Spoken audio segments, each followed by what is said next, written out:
आप देख रहे हैं जी सलाम। पूरे मुल्क में प्याज के दाम आसमान छू रहे हैं। मुल्क के तमाम शहरों में प्याज की कीमत को लेकर एक जैसा हाल है। जो प्याज अभी 15 से 20 रुपए किलो बिकता था, अब वही प्याज 100 रुपए तक पहुंच गया है। उत्तर प्रदेश और उत्तराखंड में प्याज की कीमत करीब 100 रुपए के पार जा पहुंची, जिसकी वजह से अब आम आदमी की थाली से प्याज दूर होता जा रहा है। हालांकि सरकार की तरफ से प्याज की बढ़ी हुई कीमत को फसलों पर मौसम की मार का हवाला भी दिया जा रहा है। मरकजी वजीर रामविलास पासवान ने कहा कि दुनिया भर में प्याज की कीमतें बढ़ रही हैं, इसलिए हिंदुस्तान में भी इसका असर दिख रहा है। उन्होंने कहा कि प्याज इंपोर्ट करने के बावजूद इसकी कीमतें कम नहीं हो पा रही हैं।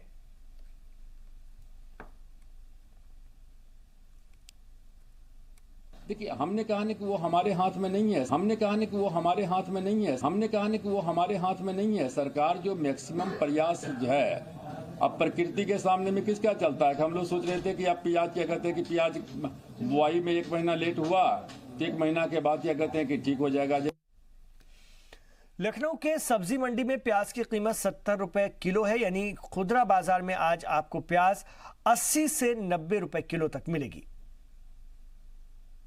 प्याज की कीमतें लगातार बढ़ रही हैं। सरकार ने भी प्याज की कीमतों को कंट्रोल करने से हाथ खड़ा कर दिया है।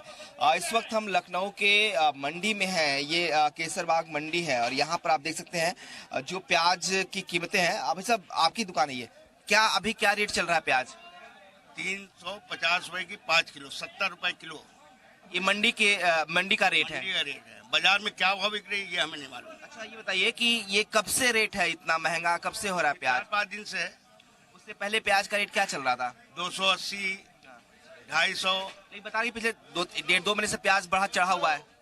हाँ, तो ऐसे धीरे धीरे बढ़ता गया ये रेट हो गया। आप लोग क्या लगता है क्या वजह हो सकती है बढ़ने का? आमदनी कम है, प्याज बारिश की वजह से सब खराब हो गई है। प्याज नई आ नहीं रहा। नई प्याज बारिश की वजह से सब खराब हो गई है, वहाँ नहीं पा रही, इसलिए रेट बढ़ा है। ये कह रहे कि आमद नहीं हो पा रही है प्याज की और इसीलिए प्याज की कीमतें जो है वो बढ़ गई हैं। आज की बात करें मंडी में तो इस वक्त जो प्याज है वो 70 रुपए किलो है। ये नया प्याज है ना? पुराना प्याज भी तो मार्केट में है। पुराना 400 रुपए बिक रहा है। पुराना 400 रुपए बिक रहा है।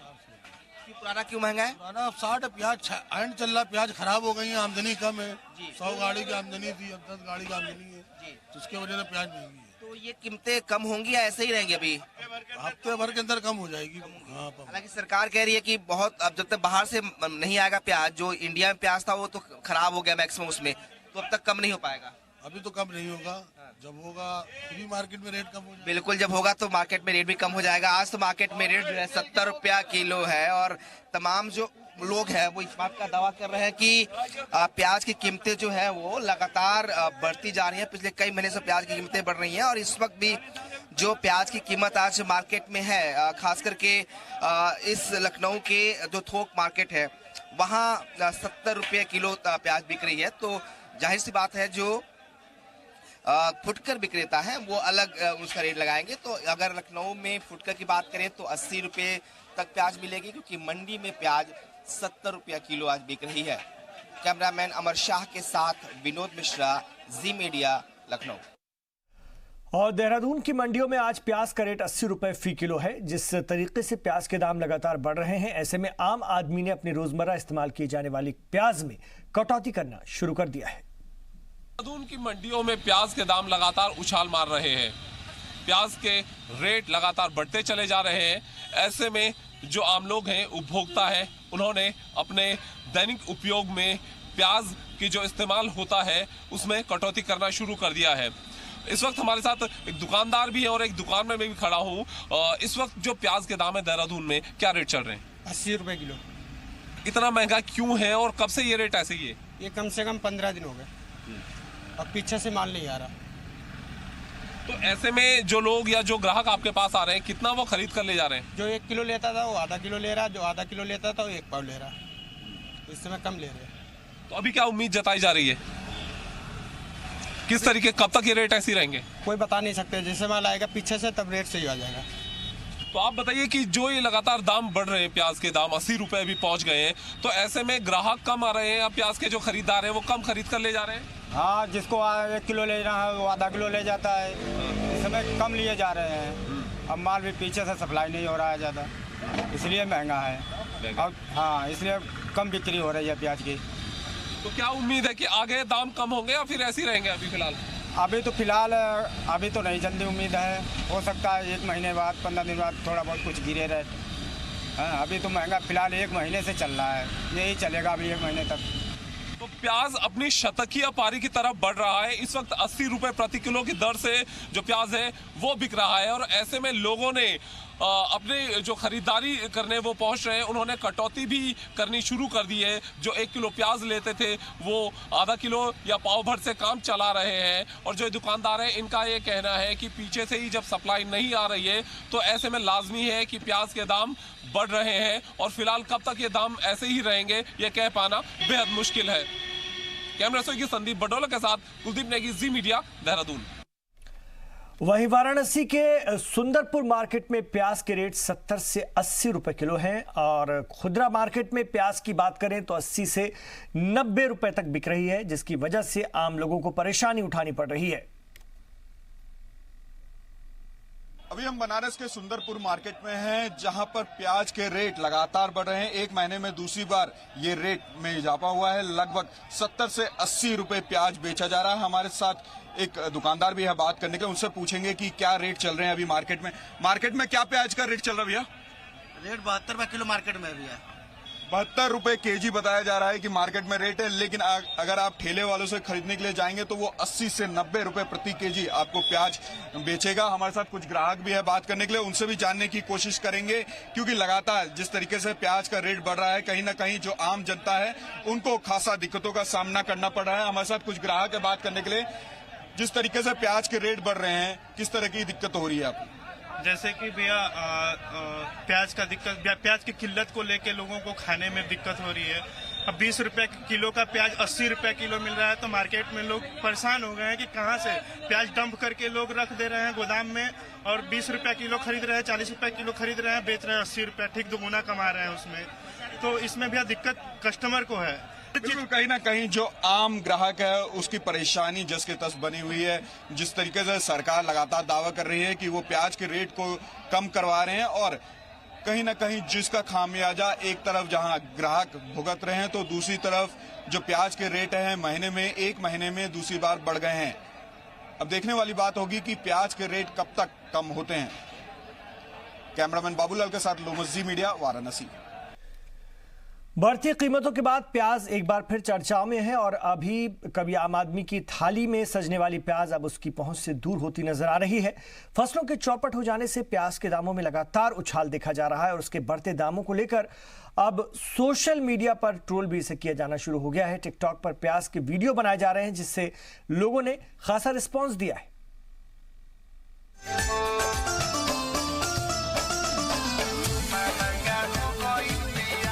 प्याज महंगा नहीं है बे, तुम ही गरीब हो। महंगा हो गई प्याज हो, महंगा हो गई प्याज हो। कोई प्याज को तिजोरी में रख रहा है,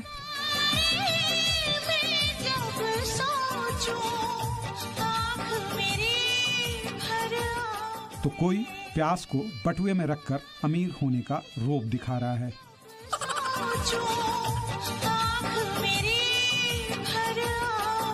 औकात देखेगी मेरी महबूबा। खुदरा बाजार में प्याज के दाम 90 से 100 रुपए किलो होने की वजह से आम लोग परेशान हैं। वहीं कई लोग इस मुद्दे पर फनी वीडियो बना रहे हैं। मैं मार्केट गया था, 1 किलो प्याज लेने लगा।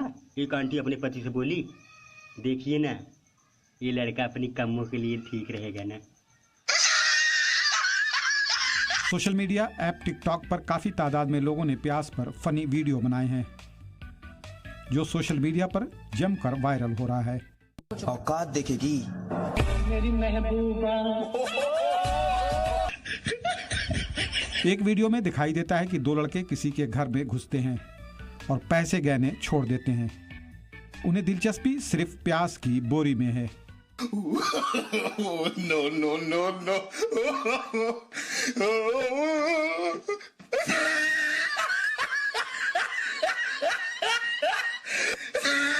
वहीं कुछ फनी वीडियो में टिकटॉक यूजर्स ने दिखाया है कि प्याज इतना कीमती हो गया है कि इसे छिपाकर ताला लगाकर रखना पड़ रहा है।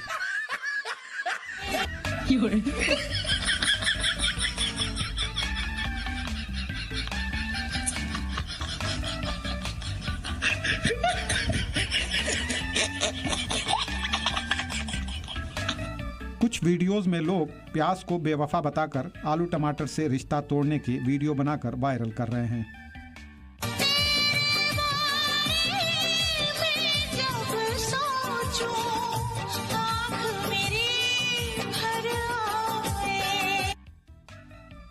एक वीडियो में जैसे कम दाम में प्याज बेचना शुरू किया, लोगों की भीड़ लग गई।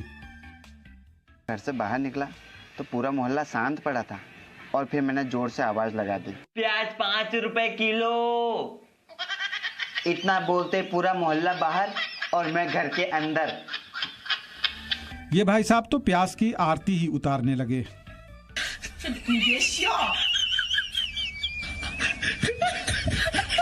और इन्हें देखिए, ये तो प्याज दिखाकर इमोशनली ब्लैकमेल कर रहे हैं। ऐसे का देख रहे हो? प्याज महंगा नहीं है बे, तुम ही गरीब हो, समझे? वक्त था मुल्क का गरीब प्याज रोटी खाकर पेट भर लिया करता था, लेकिन उसकी थाली से आज प्याज गायब हो गई है। गरीब ही क्यों, आज अच्छी कमाई करने वाले लोगों के लिए भी प्याज अफोर्ड कर पाना मुश्किल हो चुका है। आलम यह है कि रेस्तरां में खाने के साथ मिलने वाले सलाद में प्याज गायब हो गई है। पूरे मुल्क में प्याज के दाम आसमान पर पहुंच गए हैं। ज़्यादातर शहरों में प्याज 80 से 100 रुपये किलो बिक रही है। लोगों को राहत पहुंचाने के बजाय सरकार ने भी प्याज की कीमतों को लेकर अपने हाथ खड़े कर लिए हैं। ब्यूरो रिपोर्ट, जी media. BJP MP Sadhvi Pragya के बयान पर एक बार फिर से तनाजा खड़ा हो गया है। प्रज्ञा गांधी ने ट्वीट करके एमपी साध्वी प्रज्ञा को दहशतगर्द कहा। राहुल ने लिखा कि दहशतगर्द प्रज्ञा दहशतगर्द गोडसे को मुहिब्बे वतन बता रही हैं।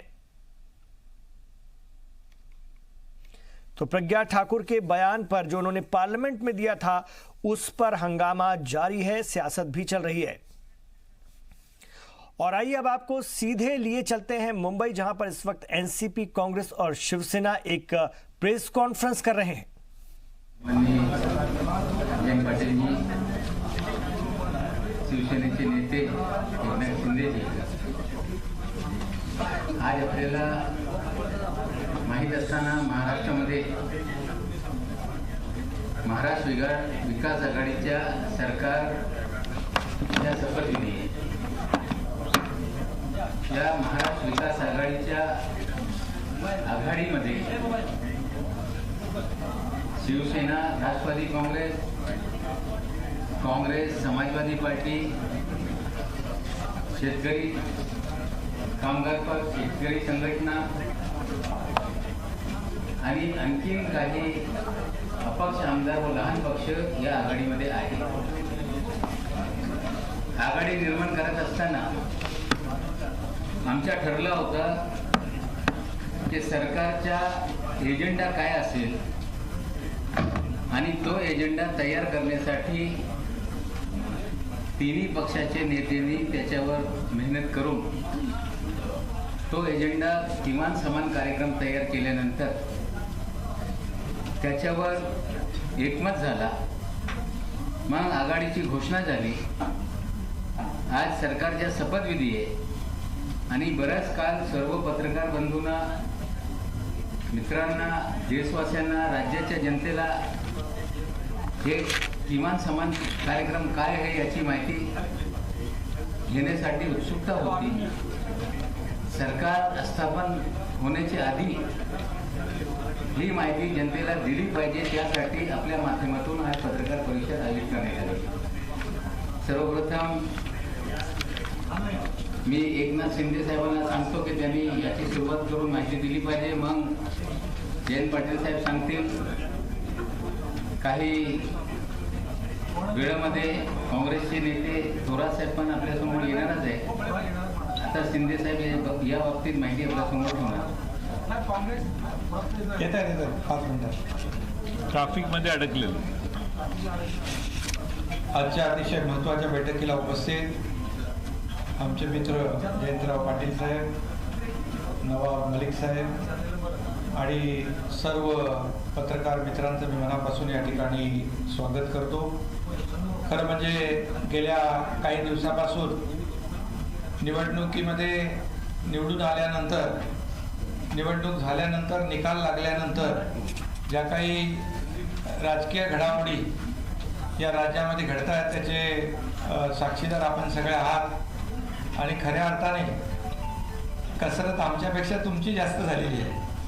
कारण आम्ही पाहतोय की ज्या ज्या ठिकाणी आदरणीय शरद पवार साहेबांच्या बैठका, उद्धवजींच्या बैठका, काँग्रेसचे वरिष्ठ नेते, हे अनेक बैठका या ठिकाणी गेल्या काही दिवसांमध्ये झाल्या आणि त्याची सगळी माहिती गोळा करण्याचं काम किंबहुना लोकांसमोर मांडण्याचं काम, यासाठी आपल्या सगळ्यांची जी काही मेहनत आणि धडपड आम्ही पाहिलेली आहे ते खरं म्हणजे वाखाणण्यासारखी आहे. त्यामुळे तुम्हाला खास करून सगळ्यांना मनापासून धन्यवाद देतो. आणि जे काही शंका, कुशंका, जे काही संभ्रम, ज्या काही बाबी या महाराष्ट्रातल्या जनतेच्या मनामध्ये निर्माण झाल्या होत्या, आता त्या सगळ्या संपुष्टात आलेल्या आहेत. आणि शरद पवार साहेबांच्या नेतृत्वाखाली शिवसेना, राष्ट्रवादी काँग्रेस म्हणजे त्यांच्या प्रयत्नातून आणि उद्धव ठाकरे साहेब आणि काँग्रेसचे ज्येष्ठ नेते दिल्लीतले सोनिया गांधी मॅडम असतील आणि अहमद पटेल आणि त्यांचे वरिष्ठ नेते, या सगळ्यांच्या प्रयत्नातून महाराष्ट्र विकास आघाडी या ठिकाणी स्थापन झाली. आणि त्या महाराष्ट्र विकास आघाडीच्या तिन्ही पक्षाचे किंबहुना या आमच्या आघाडीमध्ये, महाराष्ट्र विकास आघाडीमध्ये शिवसेना, राष्ट्रवादी काँग्रेस, समाजवादी पक्ष, प्रहार, शेतकरी कामगार संघटना, इतरही जे काही घटक आहेत आणि इतरही अपक्ष आमदार आहेत, या सगळ्यांची मिळून एक मजबूत आघाडी महाराष्ट्र विकास आघाडीच्या नावाने झालेली आहे. आणि अतिशय मजबूत आणि ताकदीचं सरकार या ठिकाणी महाराष्ट्र विकास आघाडीच्या नावाखाली स्थापन होणार आहे. आणि तो अंतिम क्षण आज शिवतीर्थावर एक ऐतिहासिक सोहळा महाराष्ट्रातल्या जनतेला, आपल्या सगळ्यांना अनुभव त्याचा येणार आहे.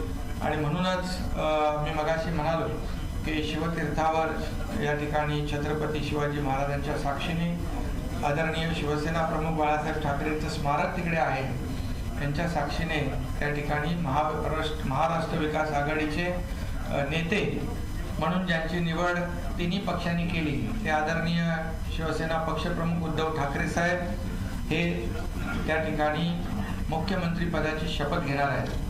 आणि हा अतिशय ऐतिहासिक सोहळा त्या ठिकाणी संध्याकाळी संपन्न होणार आहे. आणि या सगळ्या गोष्टी घडत असताना हे तिन्ही पक्ष एकत्र आले, विचारधारा वेगळ्या असल्या तरी सुद्धा एक महाराष्ट्रातल्या जनतेच्या हिताचे निर्णय घेण्यासाठी एक किमान समान कार्यक्रमावर आधारित आम्ही एकत्र आलेलो आहे. आणि यामध्ये महाराष्ट्र विकास आघाडीचा प्रत्येक निर्णय हा भारतीय संविधानाच्या प्रस्ताविकात सांगितलेल्या मूल्यांना धरून असेल. त्याचबरोबर या आघाडीची स्थापना याच मूल्यांच्या आणि तत्वावर आधारित झालेली आहे. काँग्रेस, राष्ट्रवादी काँग्रेस, शिवसेना ही या पक्षांची महाराष्ट्र विकास आघाडी, मगाशी मी सांगितलं अन्य घटक पक्ष देखील आहेत, ही आघाडी राज्यातील जनतेच्या हितासाठी काम करणारी असेल. आघाडीच्या प्रत्येक निर्णयामध्ये भारतीय संविधानात सांगितलेले मूल्य आणि तत्व केंद्रस्थानी असतील. या आघाडीचा मुख्य कार्यक्रम महाराष्ट्राला विकासाच्या मार्गाने पुढे नेऊन महाराष्ट्र विकास आघाडीचे निर्णय समाजातील सर्व घटकांसाठी समान असणार आहेत. यामध्ये भाषा, जात, धर्म आदी कुठल्याही प्रकारचा भेदभाव केला जाणार नाही. आणि त्याचबरोबर महत्त्वाचं म्हणजे आज राज्यात वाढलेली बेरोजगारी आणि अर्थव्यवस्थेची सुरू असलेली घसरण, यामुळे जनतेमध्ये जो काही असंतोष आहे आणि या विद्यमान परिस्थितीत काँग्रेस, राष्ट्रवादी काँग्रेस, शिवसेना हे तीनही पक्ष महाराष्ट्र विकास आघाडीच्या माध्यमातून एकत्रितपणे राज्याला विकासाच्या दिशेने घेऊन जाणार आहे. आणि म्हणून ही आघाडी या देशातील राजकीय, धार्मिक आणि सांस्कृतिक विविधतेचे प्रतिबिंब असेल. कोणालाही भीती वाटणार नाही, कोणालाही झुकतं माप देणार नाही. सर्व समाज घटकांच्या सर्वांगीण विकासासाठी कार्यरत असणे हाच या महाराष्ट्र विकास आघाडीचा आमचा अजेंडा असेल. आणि या किमान समान कार्यक्रमामध्ये शेतकरी, शेतमजूर, व्यापारी, लघुउद्योजक, छोटे मोठे उद्योजक, शिक्षण, आरोग्य आणि रोजगार, सर्व जाती धर्म, सर्व घटक यांना या ठिकाणी न्याय देण्याचं काम होणार आहे. आणि म्हणून या राज्यामध्ये सगळ्यात जो आता त्रस्त आहे शेतकरी संकटामध्ये आहे. सर्वसामान्य माणूस संकटात आहे. आणि म्हणून शेतकरी आणि सर्वसामान्य माणसाचं हे सरकार, आणि त्याला असं वाटलं पाहिजे की हे सर्वसामान्य माणसांचं सरकार आहे, हे आपलं सरकार आहे, अशी भावना त्याच्या मनामध्ये निर्माण झाली पाहिजे. याच आधारावर या ठिकाणी हा किमान समान कार्यक्रम तयार केलेला आहे. आमच्या वरिष्ठ तिन्ही पक्षाचे अध्यक्ष उद्धव ठाकरे साहेब, शरद पवार साहेब आणि काँग्रेसच्या सोनिया गांधी मॅडम या सगळ्यांच्या सहीनिशी आणि त्यांच्या मान्यतेने हा किमान समान कार्यक्रम या ठिकाणी ठरवलेला आहे. भविष्यामध्ये या राज्यामध्ये हे जे काही सरकार आमचं महाराष्ट्र विकास आघाडीचं संध्याकाळी शपथ ग्रहण केल्यानंतर स्थापन होणार आहे, ते अतिशय मजबूत असणार आहे. आणि या राज्याला स्थिर सरकार देण्याचा आमचा प्रयत्न आहे. आणि या महाराष्ट्रातल्या जनतेच्या हिताचं काम करणारं सरकार हे महाराष्ट्र विकास आघाडी हे सरकार असणार आहे. त्यामुळे निश्चितपणे ज्या काही कुठल्याही प्रकारची मनामध्ये शंका कुशंका संभ्रम असणार नाही. आणि महाराष्ट्रातल्या जनतेला जे पाहिजे होतं एक बहुमताचं सरकार, किंबहुना जे मेजॉरिटीसाठी बहुमतासाठी जेवढे आकडे लागतात, जेवढं संख्याबळ लागतं त्यापेक्षा कितीतरी जास्त संख्याबळ या ठिकाणी महाराष्ट्र विकास आघाडीकडे आहे. आणि म्हणूनच हे मजबूत सरकार पुढचं मार्गक्रमण करेल. शेतकरी, सर्वसामान्य माणसांचं हित जपणारं सरकार हे आमचं असणार आहे. आणि या महाराष्ट्र विकास आघाडीचं नेतृत्व उद्धव ठाकरे साहेब करतील आणि आम्ही सर्वजण त्यांच्यासोबत असू. सगळ्यांना कॉपीज मिळाल्या? काही प्रश्न असतील तर विचार. आज यहाँ पर महाराष्ट्र विकास आघाड़ी जो स्थापित हुई है, शिवसेना, राष्ट्रवादी कांग्रेस के तीनों दल जो हमारी पार्टियां हैं और अन्य समाजवादी पार्टी, प्रहार, शेतकरी संगठना, अन्य निर्दलीय जो भी है, ऐसे कम से कम 170 से ज़्यादा लोग हमारे साथ हैं. और ये मजबूत सरकार या महाराष्ट्र विकास आघाड़ी के नाम से स्थापित हुआ है. और इसका आज ऐतिहासिक जो समारोह है ये शिव तीर्थ पर होने वाला है, छत्रपति शिवाजी महाराज के साक्षी से. और वहाँ हमारे आदरणीय शिवसेना प्रमुख जी का स्मारक है. और वहाँ पर शाम को ये तीनों हमारी प्रमुख पक्ष है, इनके नेता जो है उद्धव ठाकरे साहब, इनको मुख्यमंत्री पद की वो शपथ लेंगे, शपथ ग्रहण करेंगे. और उसके बाद ये सरकार एक मजबूती से आगे चलेगी. इसमें कॉमन मिनिमम प्रोग्राम जो तय हुआ है, इसमें महाराष्ट्र विकास आघाड़ी के नाम से सरकार काम करेगा. इसमें भारतीय संविधान के प्रति जो तत्व और मूल्य है उसके अनुसार ये आघाड़ी सरकार महाराष्ट्र विकास आघाड़ी काम करेगी.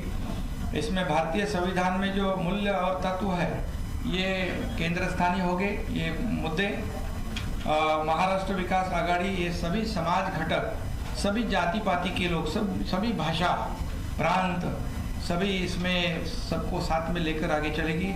इसमें कोई भेदभाव, इसमें धर्म, जाति, भाषा, प्रांत सभी लोगों को साथ में लेकर चलेगी.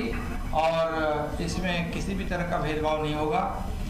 यहाँ पर जो अर्थव्यवस्था हमारी निचले स्तर पर जा रही है, उसके बावजूद जो बेरोजगारी है, किसानों की जो अड़चने हैं, जो नुकसान हुआ है बाढ़ से, बारिश से, और वो नुकसान है, किसान जो है तकलीफ में है. ये जो आम आदमी है, सामान्य मानुष और किसान, इनको केंद्र स्थानीय रखकर ये सरकार आगे बढ़ेगी. इसमें शेतकरी है, शेत मजदूर है, व्यापारी, छोटे मोटे उद्योजक है, शिक्षण, आरोग्य, रोजगार और इनको प्राथमिकता दी जाएगी। महिला संरक्षण ये वो सभी है, शिक्षा है, इसमें ये आपको इसके प्रति भी दी गई है। और ये किमान समान कॉमन मिनिमम प्रोग्राम तय करने वाले हमारे नेता जो शिवसेना के अध्यक्ष उद्धव ठाकरे साहब, राष्ट्रवादी के सर्वा अध्यक्ष आदरणीय शरद चंद्र पवार साहब और कांग्रेस के सोनिया गांधी मैडम, इनके अनुसार ये किमान समान कॉमन मिनिमम प्रोग्राम बनाया हुआ है। और ये महाराष्ट्र विकास आघाड़ी ये बहुत मजबूती से आगे बढ़ेगी। 170 से ज़्यादा जो मिनिमम मेजोरिटी के लिए जो नंबर्स लगते हैं उससे कई ज़्यादा नंबर्स महाराष्ट्र विकास आघाड़ी के पास है। और ये महाराष्ट्र विकास आघाड़ी शेतकरी जो किसान है हमारे, जो सामान्य मानुष है और ये सभी लोगों के लिए समाज के जितने भी घटक हैं, दल हैं, उनको साथ में लेकर आगे बढ़ेगा। और ये महाराष्ट्र को पूरी तरह स्थिर सरकार, स्टेबल गवर्नमेंट यहाँ पर प्रदान करेगा और महाराष्ट्र की जनता के हित में काम करेगा।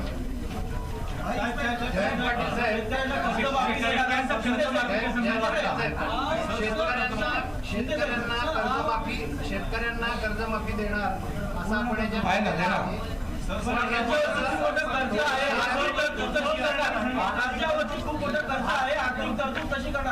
मला काय वाटतंय, कशा पद्धतीने करणार आहात, आपली कोणत्या गटाची कर्जमाफी होणार आहे आणि त्याला किती खर्च येणार आहे?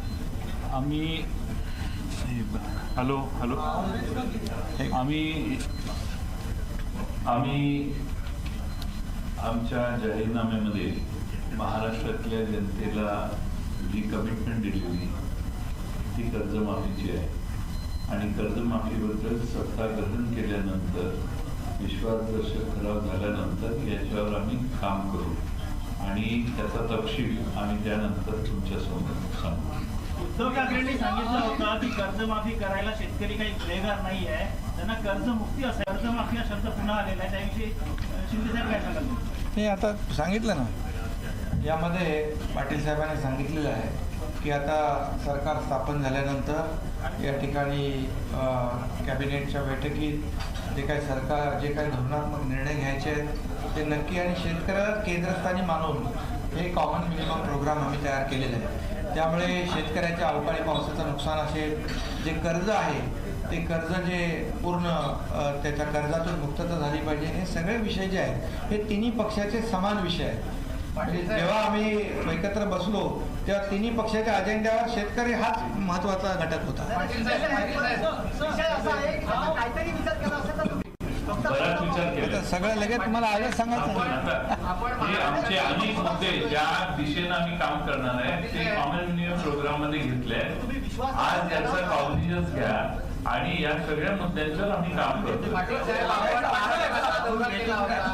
आपले नेते शरद पवारांनी महाराष्ट्रात दुष्काळाचा दौरा केलेला आहे, आपण त्यावेळी वेगवेगळे आकडे सांगितलेले आहेत। 25,000 कोटीची मागणी शिवसेनेने केली होती, ती काहीतरी समोर असेल म्हणूनच मागणी केली ना। आपणही सांगितलं 40-50 हजार कोटीचं नुकसान झालेलं आहे, आपला प्राथमिक अंदाज काय आहे? 10,000 कोटी रुपयाची नुकसान भरपाई द्यावी अशी भूमिका मागच्या सरकारने घेतलेली आणि ज्यावेळी आम्ही तिन्ही पक्षांचे नेते आणि खास करून पवार साहेब, उद्धवजी वेगवेगळ्या ठिकाणी गेले त्यावेळी त्यांच्या हे लक्षात आलं की नुकसान हे याच्यापेक्षा जास्त झालेलं आहे आणि म्हणून आम्ही त्यावेळी मागणी केलेली की सर्व ठिकाणी पंचनामे करून ठेवावे आणि पंचनामे करून झाल्यानंतर त्या सगळ्यांचा एकत्रित अंदाज तेवढा येईल असा आम्हाला त्यावेळी आमचा अंदाज येतो। आम्ही त्यावेळी सरकारमध्ये नव्हतो, पण सरकारमध्ये आल्यावर ह्या पंचनाम्याची सगळी एकत्रित करून आमची प्रायोरिटी महाराष्ट्रात अवकाळी पावसाच्या तडाख्यात सापडलेल्या सामान्य माणसाला मदत करण्याची आहे। माननीय राज्यपाल महोदयांनी परवाच एक घोषणा या बाबतीत केलेली आहे, त्याचं वाटप करण्याचं काम राज्य सरकार करतंय। त्यात कुठं कमी जास्त झालं असेल तर आम्ही त्यात लक्ष घालू। नाणार आणि बुलेट ट्रेन आपण इंडस्ट्रीचा उल्लेख केला की नवीन इंडस्ट्री मानू, आपण नाणारचा विरोध केलाय, तर आता नवीन सरकारमध्ये नाणार कोकणाशिवाय परिसरात बनवण्याचा विचार असणार का? बुलेट ट्रेनचा विरोधही पक्षाकडनं करण्यात आला होता, त्यावर काय भूमिका? नाही, नाणारचा निर्णय झालेला आहे आणि त्याचबरोबर बुलेट ट्रेन हे जे काही धोरणात्मक निर्णय आहेत हे निर्णय सरकार तर बसू द्या, आमचे मुख्यमंत्री आणि सगळं कॅबिनेट बसेल तेव्हाच निर्णय घेईल ना. जे लोकांच्या हिताचं आहे ते हे सरकार करणार.